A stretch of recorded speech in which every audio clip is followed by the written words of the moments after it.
Hi, my name is Wayne Augustine, DJ Gus, and I tune into CultureShare every Saturday. You see, CultureShare is an informative socio-cultural and educational link to the Caribbean. So watch it and watch it again and again. Yes, CultureShare. Tune in.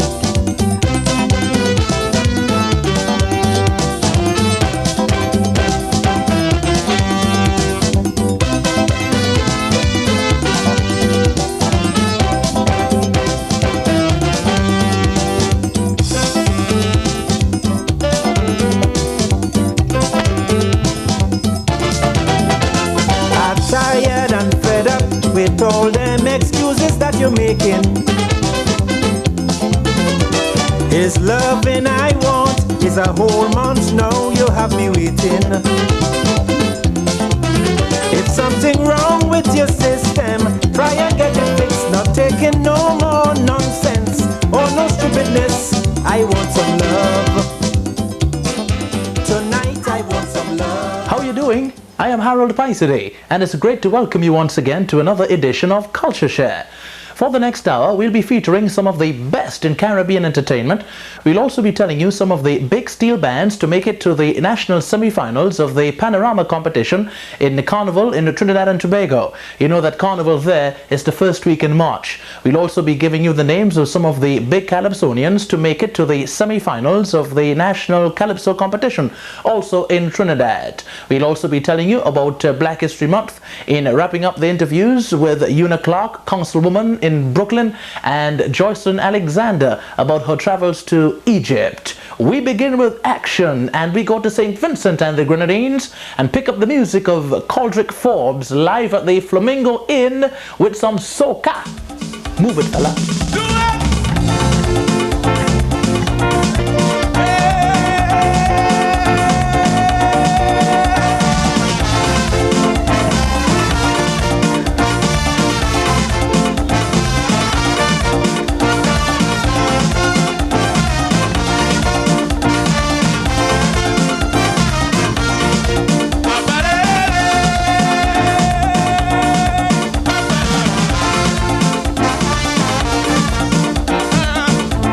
Shake up the sleeping nation to teach them how to jam. Party to party, we on a mission, looking for some action. Be prepared for this posse, cause it's party, party, party. We come on for action, any kind of action. Come to show emotion, any kind of action. Come to boogie down, come to rule it down. We come out for action, any kind of action. Come to show emotion, any kind of action. Hey! Action people.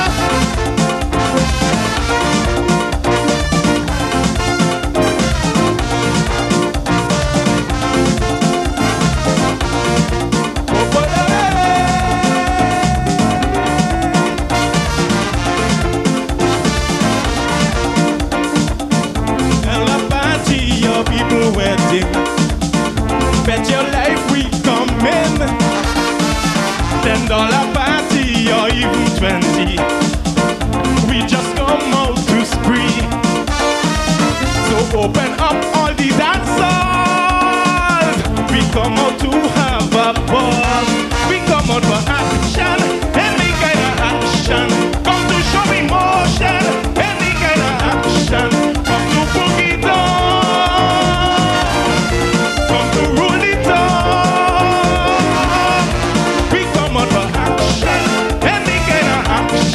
Come to show emotion, any kind of action.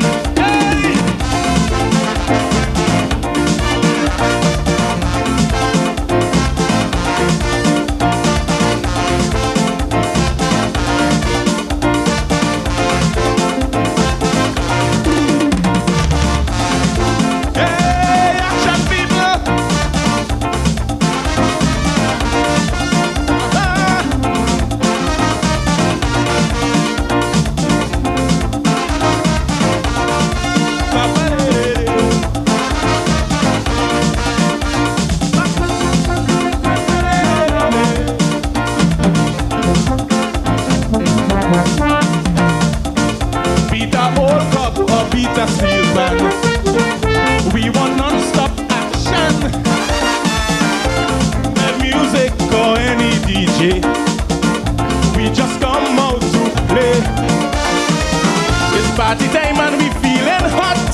It's action time, we don't want to stop.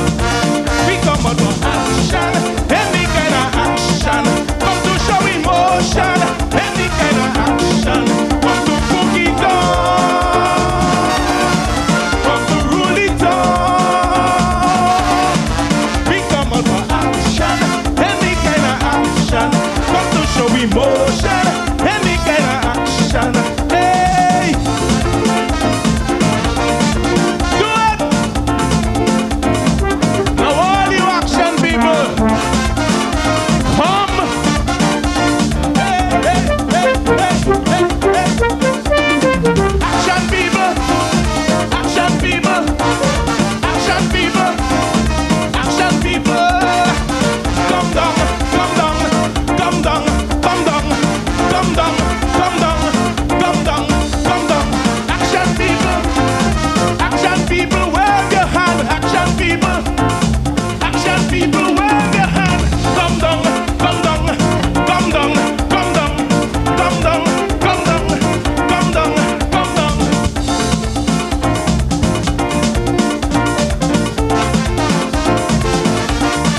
Hey, action people! Action people! Action people! Action people! Come down, come down, come down. Action people, come down. Quadric Forbes on CultureShare. We did mention that we're going to tell you the steel bands who made it to the semi-finals, and we're looking forward for them in the finals in the Panorama competition in Trinidad. Steel bands like Amoco Renegades, defending champions, Widco Desperados, Phase 2 Pan Groove, Potential Symphony, Fonclair, Trintopec Starlift, and Trintok Invaders. We're looking forward to them in the finals, and we'll be giving you more details as to who will be the Panorama champions 1992 in Trinidad and Tobago. In Calypso, making a big comeback, believe it or not, in the Calypso competition this year is Slinger Francisco, the Mighty Sparrow. Well, after singing the last time with We Passed That Stage and coming back to defend with Drunk and Disorderly and Rope and whatever, he decided to call it quits after mastering the art of competing. Well, he's back this year after saying that he was preparing for the big Calypso King of Kings, but that did not materialize this year, so he decided that he's going to come back to take a little thing at the Calypso finals. Well, we're looking forward to see what happens to the Mighty Sparrow, the Calypso King of the world, in 1992. Big interest in the Calypso competition in Trinidad. We move on now with more entertainment on CultureShare, and we have Randy Isaac, top Grenadian performer. Here he is doing It's a Paradise live at the Mahalia Jackson Junior High.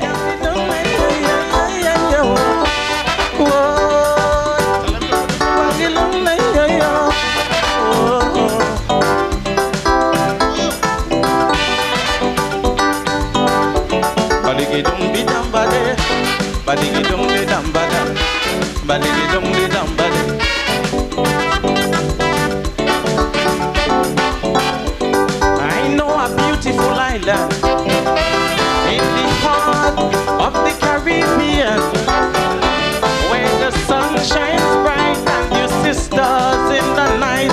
Oh God, the horizon always in sight.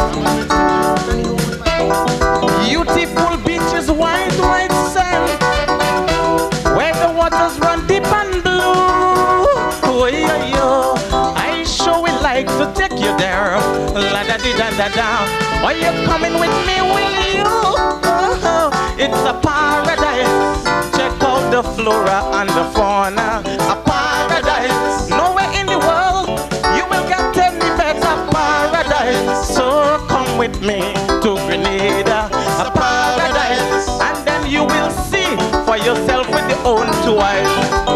I love spice, so nice.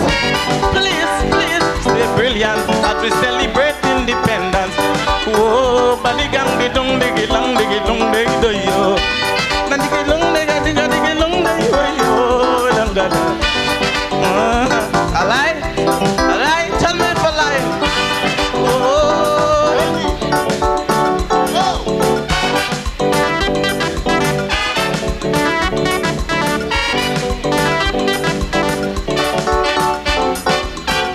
One of the things that make us so lovely is our warm hospitality. You have the freedom to roam. We make you feel feel at home. And you always welcome. So if you want relaxation and happiness in your life, oh yeah, yeah, you should visit Grenada. La da di da da da. That will show you your best choice. I guarantee it's a paradise. Check out the flora and the fauna. A paradise. Nowhere in the world you will get any better paradise. So come with me to Grenada, a paradise, and then you will see for yourself with your own two eyes. I love spice, so nice. Please, please, stay brilliant as we celebrate independence. Oh, baligang dilong dilang dilang na yo yo.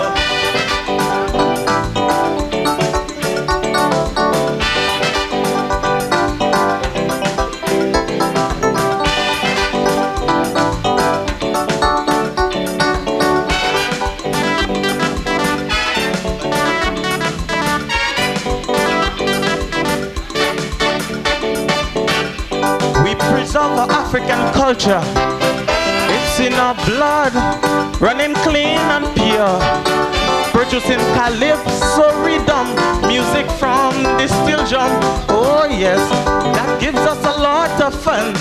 Da da da, Shango, Shotney and beat drum dance to make people jump up and prance.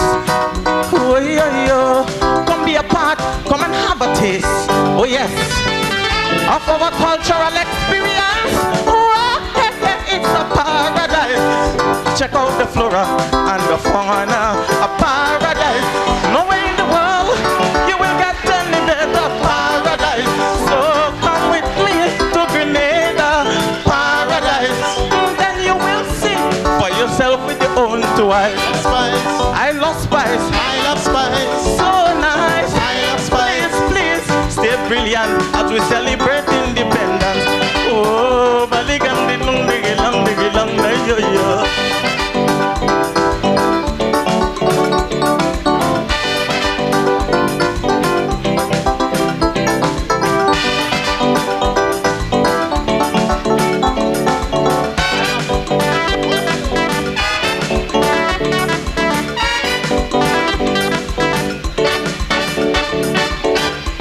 You must know we went through the struggle for independence.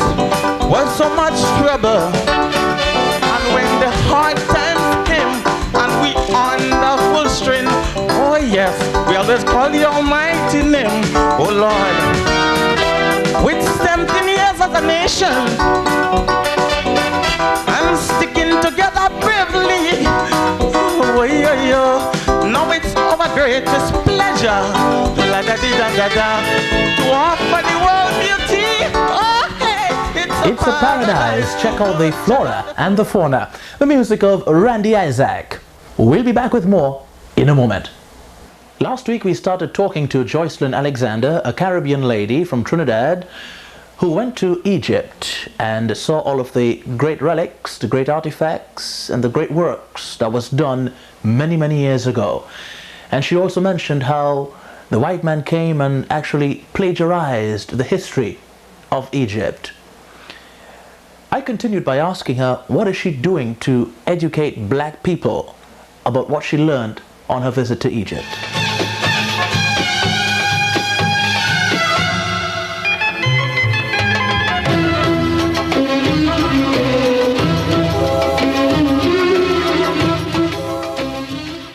Well, I've already started.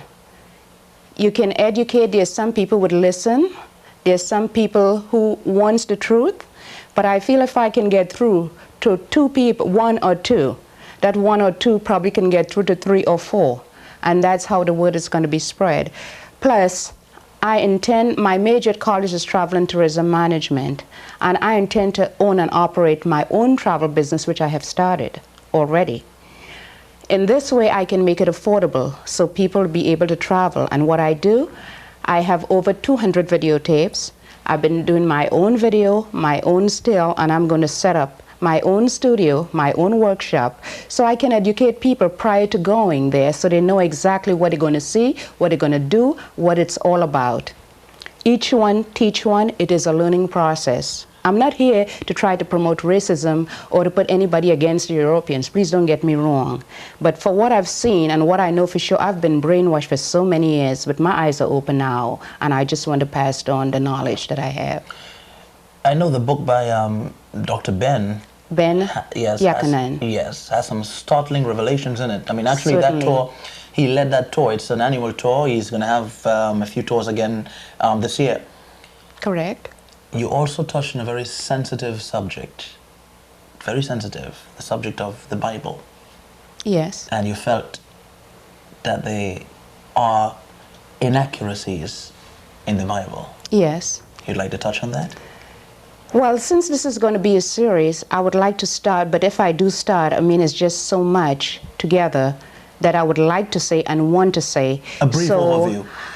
A brief overview, one that has interest to me so much, and I'll just comment a little of it because I said it is in depth and I would like to have more time since this show is timed. I'd like to get deeper into it so I can really explain.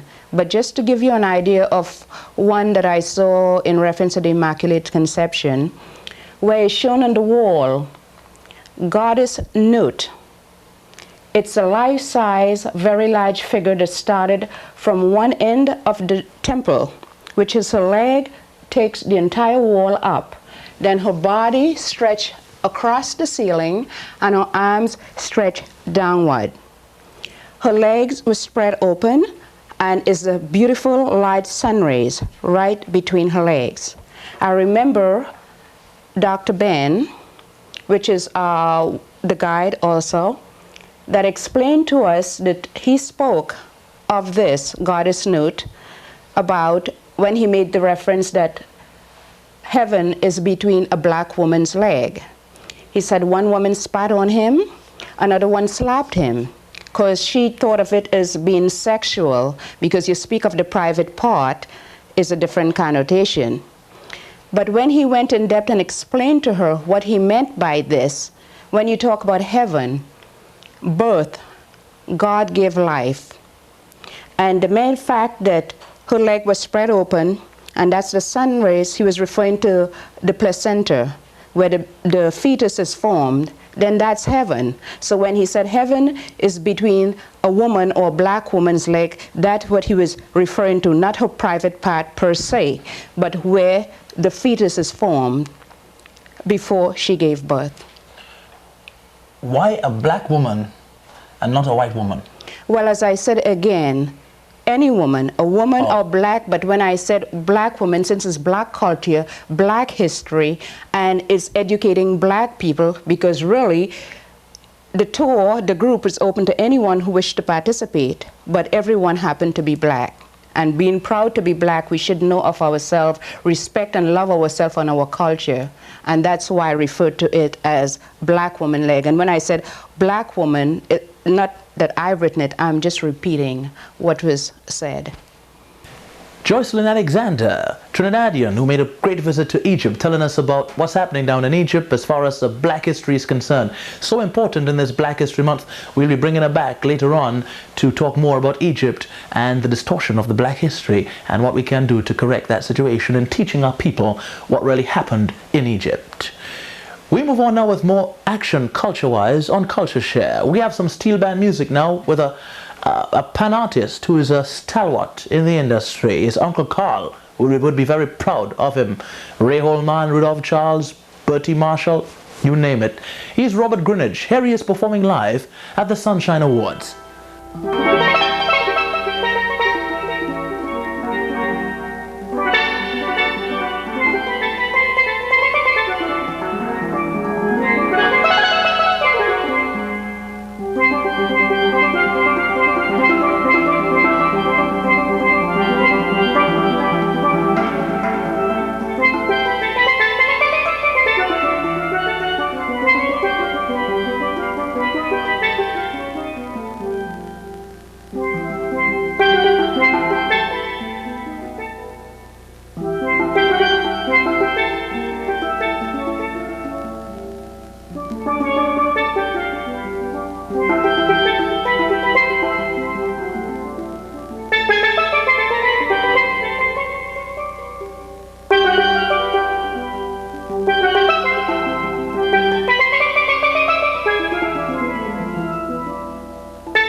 masterpiece by ace pianist Robert Greenidge at the Sunshine Awards. Now, we have received a letter from an avid viewer. Her name is Doreen, who wrote in from Brooklyn, and the letter goes like this, tongue twister there. I watch your show every week. It's great, but I noticed that just a few Caribbean islands are mentioned. We are all lovely islands, so let's get a little from each every week. Thank you. Doreen, we're really striving towards that. But we have limitations, you see, because of the access we've had to the islands we have been featuring.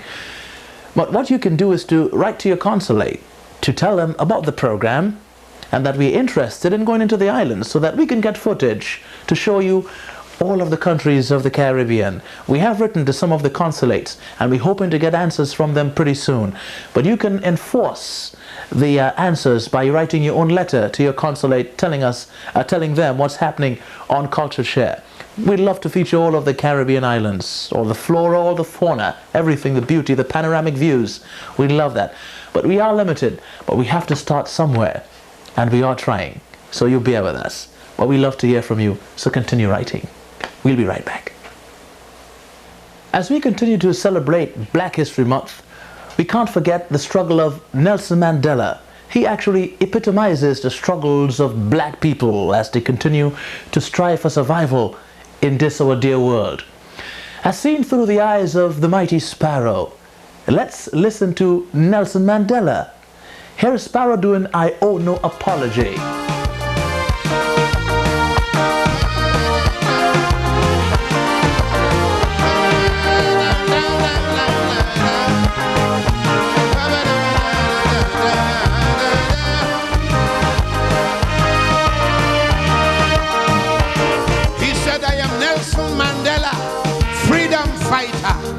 Liberator of my people in South Africa.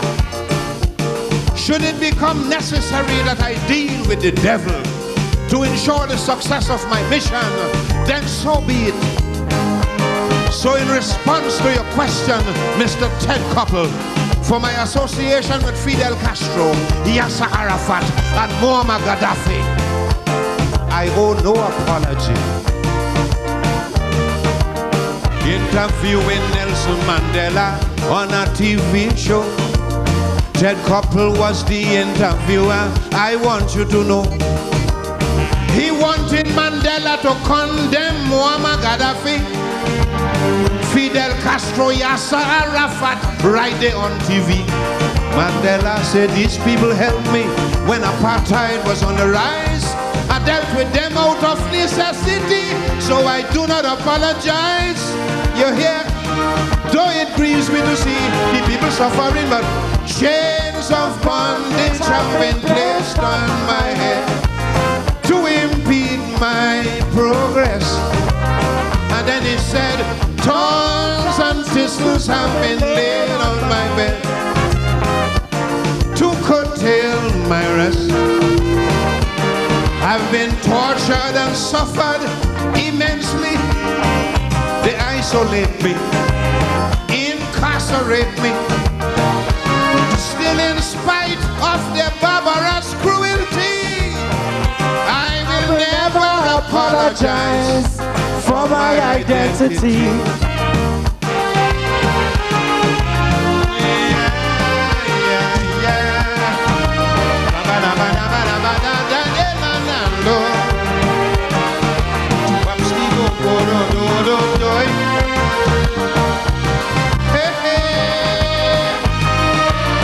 And then he said, no apology for my collar, it is part of me.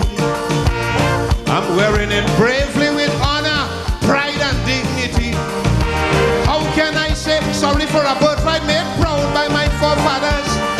A skin that blends with the darkest of night, yet distinguishes me from others. There were times I know because of it, tears of sorrow had filled my eyes. But the Lord made me free in spirit, and I do not apologize. You hear? You scratch your head and continue explaining that chains of bondage have been placed on my head to impede my progress. And then he said, thorns and thistles have been laid on my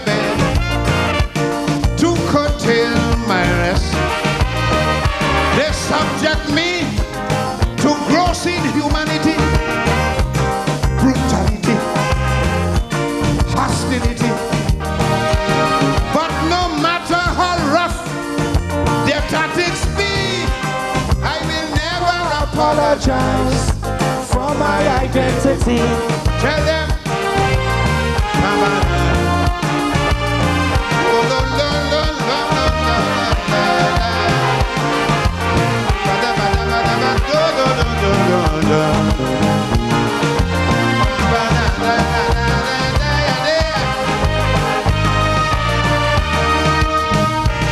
I owe no apology personally.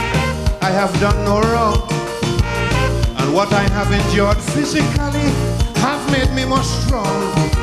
How can I be ashamed of a mind that refuses to be twisted? A heart as warm as the morning sunshine, a character so gifted with these trials and tribulations. I am fulfilling destiny in my quest for emancipation. I owe no apology. You hear? Sit down there and feel his joke I'm making, but chains of bondage have been placed on my head to impede my progress. And then the man said, thorns and thistles have been laid on my bed to curtail my rest. I've had my share of pain and misery. It was ghastly, downright nasty. They try hard, but they fail miserably. 'Cause I'll never apologize for my identity. No.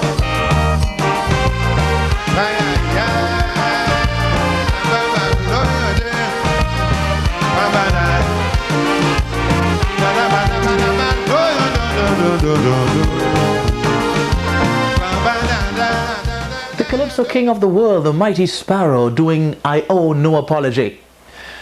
Last week I was talking to Una Clark, the councilwoman in the 40th district in Brooklyn. She was elected to that position last year. Well, I continued talking to her last week, and I asked her, seeing that we have so much people of ethnic backgrounds in the African American and Caribbean American community, does she sometimes feel that she should just pack it up and maybe go back to daycare or primary care, what she actually did before being elected to her present position? No, I feel that we have an obligation and a responsibility to take part in all aspects of the life of the United States of America, and in New York City in particular. I think that we are large numbers, and we should bear both the responsibility for our lives as well as we receive the benefits of the country. We pay taxes, and taxation without representation is not good. So I think that, and also politics affects all aspects of our lives. The person who issued you your passport was a politician or a political appointee. So even coming here, the first person who touched your life to come here is a politician. The food you eat in this town, politics decide what they grow and what they don't grow on the farms here. So our lives are touched by politics. And I have been saying to all of us, we need to register and vote. We need to become citizens in large numbers. Can you imagine the kind of policy that we could effect in Washington if we would all join arms together as Caribbean Americans? America's policy towards the region would be different. We would not be having trouble with IMF right now if, as Caribbean Americans, we became citizens, we registered to vote. We would form our own lobby, and our governments wouldn't have to do that. The Jewish community does that on behalf of Israel. And I think we have that obligation to the region from which we come. So we really have to understand that our daily lives, as well as the countries from which we come, foreign policy will be determined by the way in which we conduct ourselves, by the way we become citizens, register and to vote, never mind the power we would have within our own community to determine what happens there. Councilwoman, I have heard that Caribbean Americans, blacks, we have unity, yes, but we're not organized. Case in point, the Crown Heights affair. We all came out and a lot of noise were made, right? There was unity in the streets. but there were no subsequent organization to effect the kind of change that we like to see in the community. Do you support that, or do you think that's a by-the-side comment or such? No, it's not a by-the-side comment, but what I think that we ought to do, we ought to be very, very serious. All of us of African descent have to come together and understand that our destinies are tied, so that although I come as an immigrant and is considered a Caribbean American, that African Americans, Caribbean Americans, Africans from the motherland, that until we join arms together, understand a common heritage, a common destiny, and act as others have, in unity and in unison, we will never get what we deserve, both the respect as well as fair share of the resources of this country. One thing that is of concern also, you mentioned about immigrants, and it is something I find that is not touched on tremendously, but it's something that's there in the community. The whole question of illegal immigration. From the Caribbean, we have hosts of people coming to the U.S. and, okay, to speak in layman terms, overstaying their time on a multiple visa and stuff. They're undocumented. They are not illegal. Right, they're undocumented. Okay, great. Yes. Thank you. Now, and the reason is that you find that the perception that one has in the Caribbean about their relatives and friends in New York, in the USA, is a perception of streets of gold. And so there is that urge for one to leave the Caribbean to come to the US no matter what. Yes. Do you think there needs to be some sort of education to instill in the Caribbean people that if you're going to leave the Caribbean to come to the US, make sure you come as a documented alien? Well, that's not just from the region that people come illegally. People come from Poland through Canada into the United States. When they try to close the borders of Mexico, thinking that's the only region from which people got here illegal. You know, there are many, many undocumented aliens in this country, Irish. So we need not feel guilty that if we are told that this is a land of opportunity, once we come and we work hard, I don't see any shame to it. I think you cannot separate economic hardship from political hardship, and I think that's what the United States is using against Haiti right now, is that they are coming because of economic hardship and not the politics of that country. Yes, but I'm looking at a different scenario. The scenario of let's take the Eastern Caribbean, where on a comparative basis, in terms of instability and such, politically, it is not as terrible as, say, some other countries, like Haiti, for instance. You see, what I'm saying is that a lot of Caribbean people have come to this country undocumented and have suffered a lot of frustration. Oh, sure, of course. Going out there to work, getting little or no wage. They're exploited. Yes. Right? They are and what they expected has been a different situation altogether. Sure. Some people suffer from stress, some people they just give up hope, and some people regretted that they ever left a job in the Caribbean. And that's why I mentioned that, do we need to educate the people in the Caribbean about the situation as is? I think we'll never be able to convince people, especially those of us who come and do well. It's going to be very hard to convince people that they can come here and that it will be a real tough life. Everybody has to experience it to know it. What we need to do is build an infrastructure ourselves, those of us who are successful, to receive, to help, and to have them settle easily, whether through training or whatever we need to do, as others have done for their own immigrants who come to this country. We need to set that kind of infrastructure for our own so that they can depend on us. Una Clark, Councilwoman of the 40th District, the first Caribbean American. She's from Jamaica, mind you, on CultureShare. We'll be back. We move on now on CultureShare, and we take a trip down to St. Lucia, the land of the Pittons. St. Lucia, on a Friday night, down in Gros-Islet, man, you're eating good meat and good food and good music. Lovely action on a Friday night in Gros-Islet. Anyhow, these are the proud sons of St. Lucia. They go by the name of Amate, a reggae group. We caught them down in Carriacou, doing one of the famous ones made by Bob Marley and the Wailers, One Love.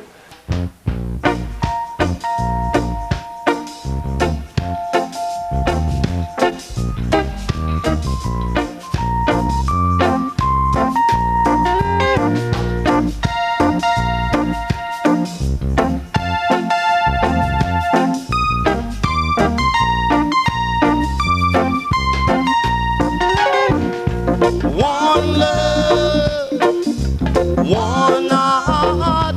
Let's get together and feel alright. One love, one heart. Give thanks and praise to Jah Lord, and I will feel alright. We are singing. Let's get together and feel alright. Whoa, whoa, whoa, whoa. Let them pass all their dirty remarks. There is one question I'd really love to ask. Is there a place for the hopeless sinners who have hurt all mankind, just to save their souls, believing one love, one heart. Let's get together and feel alright. One love. What about the one heart? Sing, give thanks and praise to Jah Lord, and I will feel alright. We are singing.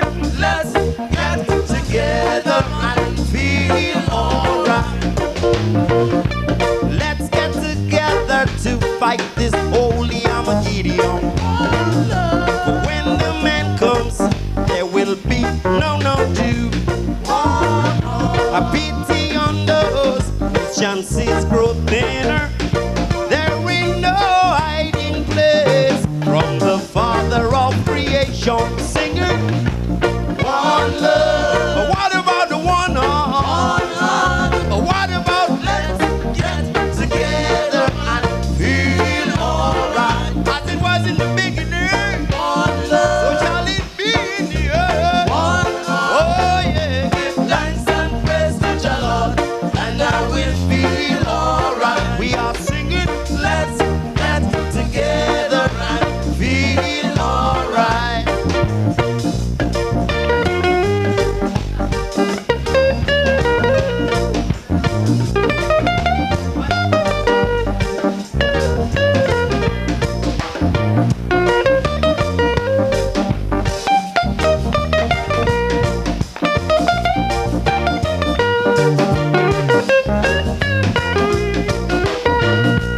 One love. What about the one heart? What about let's get together and feel alright? I'm singing to make a one love. Give thanks and praise to Jah Lord, and I will feel alright. We are singing. Let's get together and feel alright. Give thanks and praise to Jah Lord, and I will feel alright. Let's get together and feel alright. Give thanks and praise to Jah Lord, and I will feel alright. The music of Amate, One Love. That's it on CultureShare this week. I am Harold PYSADEE, and don't forget to join us right here next week for another program. On behalf of everyone associated with the program, Gentle Ben, his wife Renee, Roland Benjamin, Al Sumter, Frank Stanislaus, and the rest of the G.B.T.V crew, we wish you all the best, be good, stay up, and we leave you with the music of Little Pinky.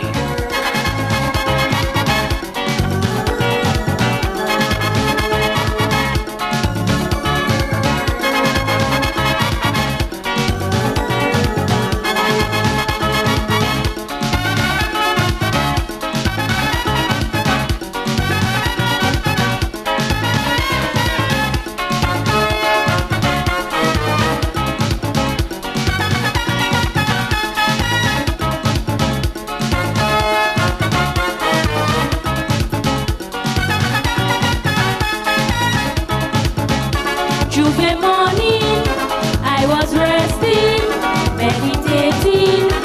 My doorbell started. It was my neighbor and some stranger with my sister. They said, little daughter, darling, you get up this Tuesday morning. Darling, come now we did the jamming. Darling, you get up this Tuesday morning. Darling, come now we did the jamming. Darling, oh yo yo yo. Darling,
We go from